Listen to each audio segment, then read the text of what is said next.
네, 개편하고 새롭게 마련한 코너 이동의 촉 시간, 오늘 그 두 번째입니다. 화요일을 이동의 촉 가이드 해주실 분은 박가영 아나운서입니다. 어서 오십시오. 네, 안녕하세요. 박가영입니다. YTN 라디오는 처음인가요? YTN 라디오가 아니라 그냥 라디오 자체가 처음입니다. 아, 그래요? 네. 그 많은 방송을 했는데 라디오는 한 번도 안 해보셨구나. 네, 그래서 떨려요. 그 라디오만의 그 매력이 있습니다. 네. 예, 그 TV만 하셨다가 라디오 하는데, 각오 한 말씀. 첫 라디오니까. 네. 제 각오는 너무 튀지 말자. 아니, 다른 4명의 촉가이드가 누군지 몰랐는데 예. 어제 방송을 보니까 다 쟁쟁한 분들이더라고요. 예. 그래서 잘해서 튈 순 없으니까 예. 못해서 튀지만 말자. 이게 제 각오입니다. 지금 연합뉴스에서 앵커 하고 계시죠? 네, 맞습니다. 예. 거기서도 안 튀는 것 같더라고. 묻어가자. 이게 좀 신조예요. 알겠습니다. 오늘 라디오의 매력을 한껏 느껴보시길 바라겠습니다. 예. 촉이니까 예. 좀 촉을 막 뻗어볼 수 있을 만한 질문들을 제가 드려야 할 것 같은데요. 먼저 첫 번째로 김종인 위원장 내려오면서 이제 이분이 슬슬 움직이지 않을까 싶었는데 예. 어제 홍준표 의원이 복당 신청서를 내고 말이 많은 상황입니다. 예. 오늘은 또 복당 청문회라도 하겠다. 이렇게까지 이야기를 하고 있는 상황인데 좀 지금 상황 어떻게 보고 계신지부터 듣고 싶어요. 예. 이게 뉴스 하던 그대로 지금 하시는 건데. 아, 그런가요? 예. 연합에서 많은 정치 패널들 데리고 네. 이렇게 하셨던 것 같은데, 지금 재보궐 선거에서 국민의힘이 승리를, 그것도 대선을 거뒀지 않습니까? 그게 당연히 국민의힘 쪽에서는 연전연패를 거듭하다가 승리를 했기 때문에 굉장히 기분 좋은 일이고 패배주의를 씻을 수 있는 그런 선거였다고 볼 수 있겠습니다만, 한편으로는 그렇게 선거를 완벽하게 원사이드로 이기게 되면 자만에 빠지게 되거든요. 네. 예, 그래서 지금도 김종인 대표가 물러나고 다시 과거의 새누리당으로 돌아가는 거 아니냐. 그래서 도로 영남당이라는 말도 나오고, 또 태극기 세력과 다시 합하는 거 아니냐, 구구 유튜브들과 다시 손잡는 거 아니냐, 이런 우려 섞인 얘기가 나오지 않습니까? 그 중에 하나가 이제 홍준표 의원의 복당 문제인 것 같아요. 지금 특히 초선 의원을 중심으로 해서 홍준표 의원에 대한 복당을 반대하고 있고, 그러나 중진 의원들도 찬성하고 있는 그런 상황인 거잖아요. 초선 의원들은 김종인 체제에서 했던 중도 확장을 해야만 대선에서 이길 수 있다, 이런 생각을 갖고 있는데, 홍준표 의원의 이미지라는 게 막말 이미지도 있고, 네. 거기다 태극기 부대와 함께하는 그런 이미지도 있고, 또 그분이 들어오면 그냥 들어오는 게 아니잖아요. 한때 대권 주자였기도 했고 대권 후보로 나서기도 했었고, 이번에도 아마 대권을 노릴 텐데, 그렇게 되면 도로 새누리당이 된다. 중도 확장을 노렸던 국민의힘의 중도 확장은 그럼 실패하는 거 아니냐. 이런 것들 때문에 특히 초선, 또 당대표에 도전하는 김웅 의원 같은 사람이 강하게 지금 반대하고 있죠. 그래서 이게 민주당도 사실은 오늘 뒤에 얘기가 있을지 모르겠습니다만은, 전재수 의원이 경선 연기를 주장하면서 이재명계하고 이제 반 이재명계가 좀 싸우는 그런 당내 갈등 모양을 보였잖아요. 네. 우리 국민들이 그 같은 당에서 집안 싸움하는 걸 굉장히 싫어하거든요. 그러면 지지율이 떨어져요. 그래서 국민의힘도 홍준표 의원의 복당 문제로 자중질환, 또 당내 갈등, 이게 불거질 가능성도 없지 않아 있다. 물론 당원들은 65% 이상 찬성을 보였습니다만은 들어왔을 때 조용히 들어오진 않을 것이다. 또 하나만 더 말씀드리면, 네. 홍준표 의원이 들어오게 되면 어떤 문제가 또 큰 게 생기냐면, 지금 국민의힘 잠룡들이 5% 이상 나오는 분들이 거의 없지 않습니까? 없죠. 네. 없다 보니까 바깥에 있는 윤석열 전 총장에게 기대는 모습이 크거든요. 근데 홍준표 의원이 당에 들어오면 윤석열 전 총장이 입당하는 게 쉽지 않아요. 그러니까 홍준표 의원으로서는 지금 잠룡들 중에서는 내가 1등을 하고 있는데 나보다 더 지지율 높은 사람을 당으로 끌어올리는 데 있어서 적극적으로 나서겠느냐? 그건 당연히 아니지 않습니까? 그러다 보니 그런 문제까지 겹쳐져서 지금 찬성과 반대파가 격렬하게 붙고 있다, 이렇게 봐야겠죠. 네. 그런데 한편으로는 어쨌든 윤석열 총장이 들어올지 안 들어올지도 확실하지 않은 상황에서, 그럼요. 네, 지금 국민의힘 주자 자체가 없는 상황이잖아요. 그렇죠. 그래서 네. 오히려 영입을 해야 한다라는 의견도 좀 있는 것 같고요. 예. 지금 홍준표 의원 측에서 말하는 건 이건 것 같아요. 같은 조건에 권성동이나 김태호 의원은 복당이 되지 않았냐. 예. 근데 동일한 조건인데 왜 안 되냐라는 얘기도 하고 있고, 어제 이준석 전 최고위 같은 경우에는 개인적으로 뭐 윤석열 총장이나 그리고 심지어 안철수 전 대표까지 지금 같이 하려고 하는데 왜 홍준표 의원은 안 되냐, 뭔가 안 받을 만한 명분이 없다라는 얘기를 하는 것 같거든요. 그렇죠. 명분 싸움에서는 안 받을 명분이 없죠. 왜냐하면 어쨌든 그 당의 대통령 후보로 대통령 선거를 치렀지 않습니까? 그런데 지금 와서 4년 지나는 지금 와서 그 사람은 안 돼. 그럼 대통령 후보를 왜 내세웠습니까? 그러니까 그게 이제 명분이 없는 거죠. 사실 명분이 없는 건데 아까 뭐 다른 권성동 의원 등등하고 같은 조건 아니냐 그랬는데 네. 그분들은 들어오면은 당을 흔들 사람은 아니거든. 그런데 홍준표는 들어왔을 때 당을 흔들 가능성이 있다. 거기다 대권 후보이기 때문에 여러 후보들 중에서 좀 앞서고 있고 그래서 같은 조건은 아니기 때문에 시끄러울 거예요. 근데 뭐 지금은 아마 복당이 안 될 거고요. 네. 지금 원내대표가 대행 체제잖아요. 대표 대행 체제니까 안 될 거고 아마 새로운 지도부, 새로운 당 대표가 들어와야 그 사람의 어떤 성향에 따라서 복당 여부는 결정되리라고 봅니다. 네. 그건 어떻게 보세요? 지금 조금 전에도 이야기를 해주셨는데 지금 초선의 김웅 의원과 지금 홍준표 의원이 엄청나게 갈등 구도를 보이고 있잖아요. 예. 근데 뭐 얼마 전에 김웅 의원이 김종인 전 비대위원장을 만났고 또 지지한다는 정도의 이야기를 들었기 때문에 이게 뭔가 김종인 전 비대위원장과 홍준표 의원의 대리전이다라는 얘기도 있거든요. 그 김웅 의원으로서는 김정인 대표의 지지를 받으면 뭐 천군만마를 얻는 거겠죠. 다만 지금 여론조사상 조금 잘 나온다고 하더라도 현실적으로 초선 의원이 당대표로 선발되기는 쉽지 않거든요. 최근 여론조사에서 나경원 1위, 이준석 2위 했잖아요. 그런 거 봤을 땐 이준석과 김웅이 만일 단일화를 한다면 네. 그러면은 충분한 변수는 될 수 있겠다. 그러니까 지금 어차피 결국은 나경원과 주호영의 싸움일 것이다. 이게 대세 분석이니까. 근데 나경원은 비영남권이 지지하는 것이고 네. 주호영은 이제 영남권을 지지하잖아요.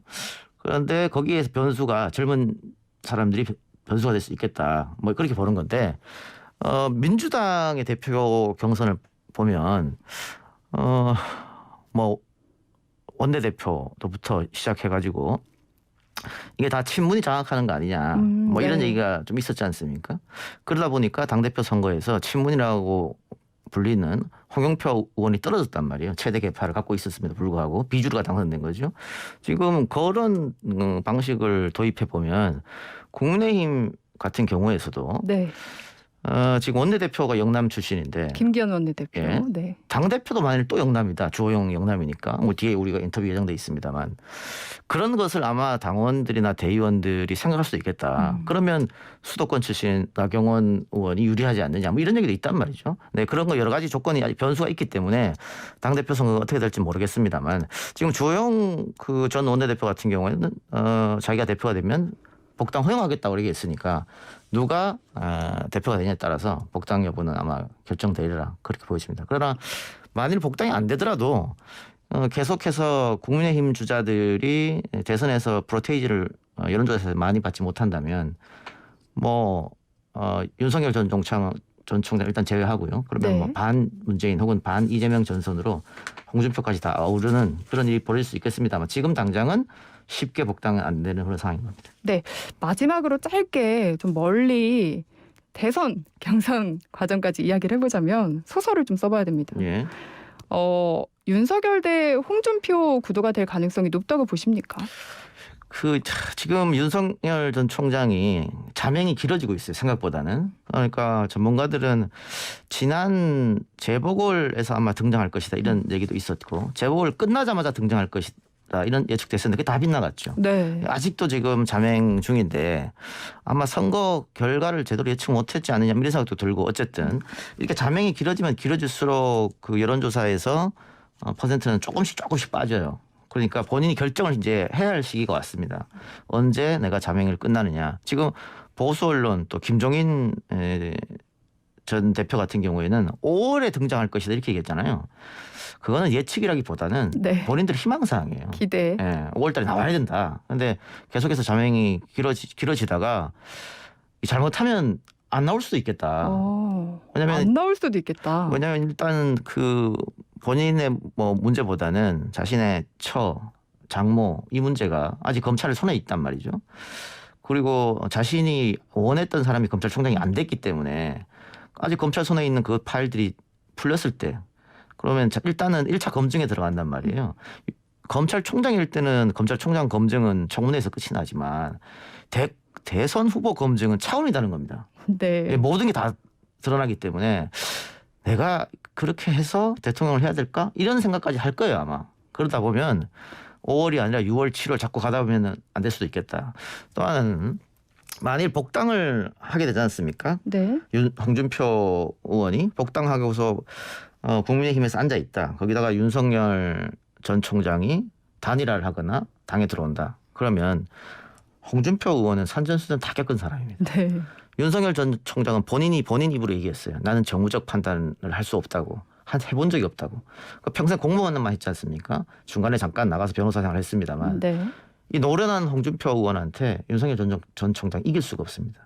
사법 같은 또 법복을 했긴 했습니다만은 또 홍준표 의원이 생각할 때는 한참 내 후배다 생각할 거고 굉장히 밑으로 볼 거란 말이죠. 그래서 윤석열 전 총장이 입당을 하더라도 홍준표와 싸워서 이겨야 되는데 이 노련한 홍준표를 과연 이길 수 있을까?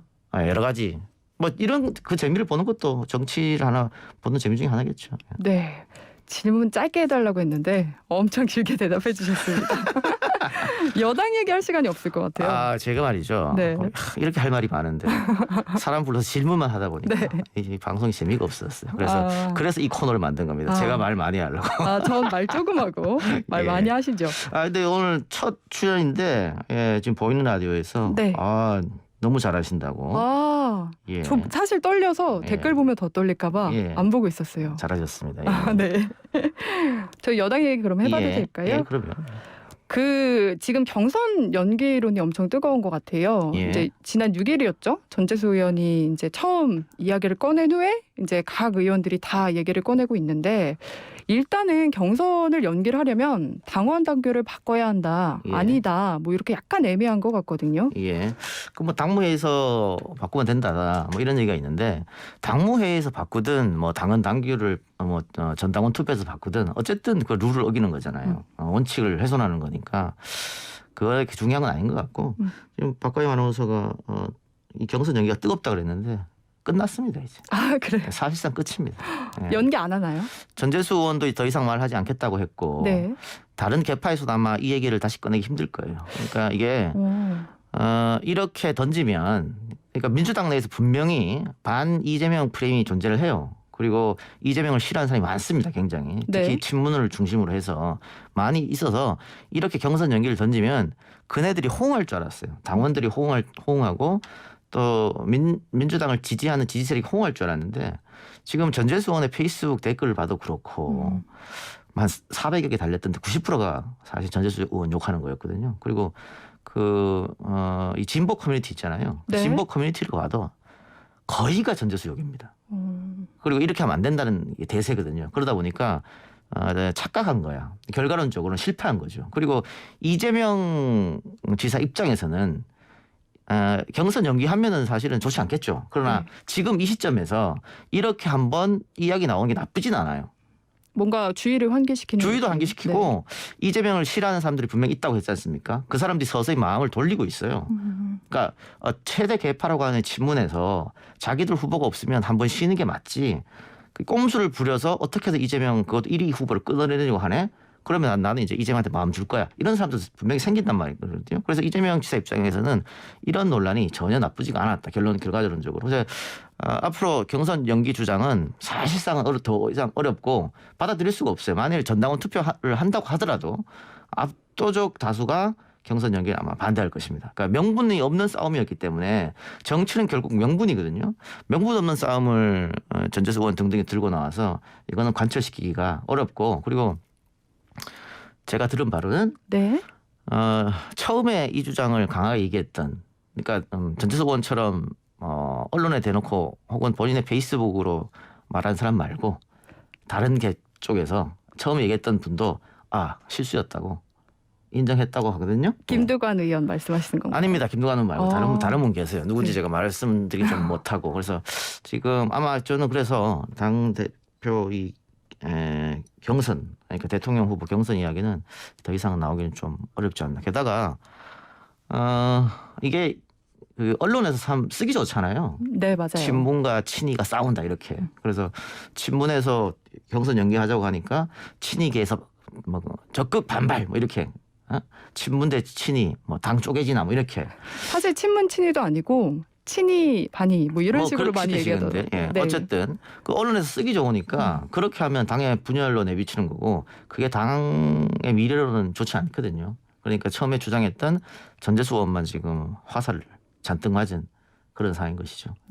그러면 지금 뭐 송영길 대표나 당 지도부에서도 아직 논의를 시작조차 해본 적이 없다라고 이야기를 하고 있는데 이대로 그냥 끝난다고 예, 보면 되는 거네요. 시작도 못할 겁니다. 그런데 송영길 대표가 사실은 본인이 비주류로서 뭐 좀 멋진 카리스마를 보여주려고 하려면 본인이 결단했어야 돼요. 이거는 원칙 문제이기 때문에 원칙을 훼손할 수 없다 이렇게 간다라고 얘기했어야 되는데 계속 그걸 안 했던 문제는 좀 있어요.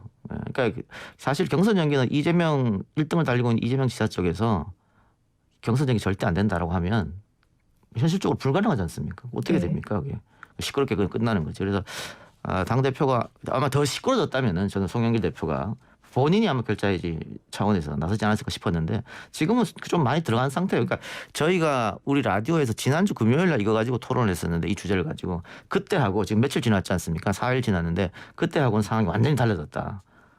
그렇게 볼 수도 있겠죠. 그 박가일영 원서는 처음에 이 문제가 전재수 의원이 얘기했을 때 뭐 연합 뉴스에서도 다뤘겠습니다만 네. 어떻게 생각하셨어요? 저 같은 경우에는 일단 명분이 좀 부족하다라는 예. 생각을 저도 처음에 했던 것 같고 근데 한편으로는 이제 전재수 의원이 한 논리가 그런 거잖아요. 뭐 코로나 때문에 지금 국민들이 힘든 상황에서 이제 우리들만의 잔치가 될 수 있다라는 이야기도 했었고 그렇기 때문에 좀 더 미루면은 이제 관심 받을 수도 있고 또 한편으로는 뭐 이제 야당 경선 일정이 있다 보니까 거기에 맞춰서 우리가 컨벤션 효과를 같이 누려야 한다는 얘기를 했는데 실제로 보니까 역대 대선에서 보면은 먼저 후보를 낸 쪽이 2017년 빼고는 다 승리를 했어요. 그래? 예. 네, 이런 것만 봐도 그렇지 않나라는 생각이 들었어요. 그런 것만 봐도 명분이 사실 안 맞는 거죠. 예. 그러니까 누가 봐도 친일을 견제하기 위한 그런 얘기였기 때문에 이게 들어맞지 않았다. 뭐 이렇게 보이는 거고 또 하나는 만일 제가 이번에 질문 던져드릴게요. 네. 자, 경선 룰을 바꿔서 11월에 한다. 그러면은 이재명 지사를 꺾을 수 있을까요? 그게 애매한 것 같아요. 예. 사실 뭔가 크게 이제 다른 나머지 주자들은 좀 상황이 어떻게 변수가 있다 보면은 크게 바뀌다 보니까 정치도 생물이다 보니까 뭐 그런 상황을 원하는 것 같은데 사실 이재명 지사가 1위의 지지율을 올라온 게 굉장히 오래됐잖아요. 오래됐죠. 예. 그렇기 때문에 큰 변수가 생기지 않는 한은 뭔가 쉽지 않기도 예. 했을까라는 생각도 듭니다. 그러니까 11월에 하면 과연 이길 것인가? 그럼 어떻게 안 되면 1월로 다시 미룰 것인가? 뭐 그럴 수는 없는 거 아니잖아요. 예. 또 이 룰을 정한 이유가 있어요. 그 대선 전에 4, 5개월 전에 이제 뽑는다.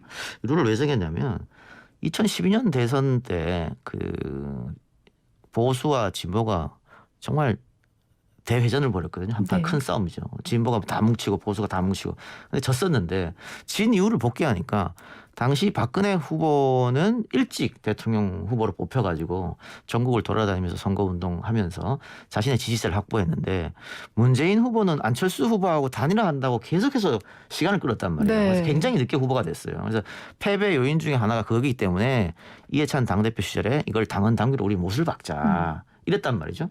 그런데 지금 와서 컨벤션 효과 이야기하면서 더 늦게 뽑아야 된다. 혹은 비슷할 때 뽑아야 된다라고 하는 것은 누가 봐도 꼼수였지 않느냐. 네. 예. 이 작가님의 축대로 좀 이렇게 경선 연기로는 흐지부지 없어질지 좀 지켜보고 아니 뭐 다음 주에 이야기하겠습니다. 지켜볼 필요가 없어요. 제 말대로 되기 때문에. 네, 알겠습니다. 알겠습니다. 자, 라디오 첫 해봤었는데 어떻습니까? 소감이. 저는 지금 약간 이 작가님 오랜만에 뵀는데 예. 이렇게 벽이 가로막혀 있어서 예. 굉장히 무슨 면회하는 느낌으로. 그래요. 한 1년 만에 뵙는 것 같네요? 아유, 1년까지는 안 됐죠. 아, 그래요? 예. 네, 저 오랜만에 뵙는데 이거 이렇게 막혀 있어가지고 따로 인사도 못 드렸습니다. 다음 주에 제대로 그냥 일찍 와서 인사드리고 연합 뉴스도 마스크 쓰고 합니까? 아니요, 저희는 이제 칸막이는 하는데 네. 마스크는 쓰지 않는. 또 TV이다 보니까. 예. 저희는- 아무래도 예. 불편하시잖아요. 마스크 그렇죠. 쓴 모습이. 시청자분들 보기 불편하죠. 저는 좀 라디오다 보니까 이렇게 쓰고 합니다. 또 라디오의 매력 중에 하나가 저희 청취자분들이 제가 굉장히 잘생긴 줄 알아요. 귀로만 들으시니까. 그런 매력도 있다는 거 알겠습니다. 오늘 너무 수고하셨고요. 다음 주에 또 이동영의 촉 완벽 가이드 부탁드리겠습니다. 고맙습니다. 네, 감사합니다.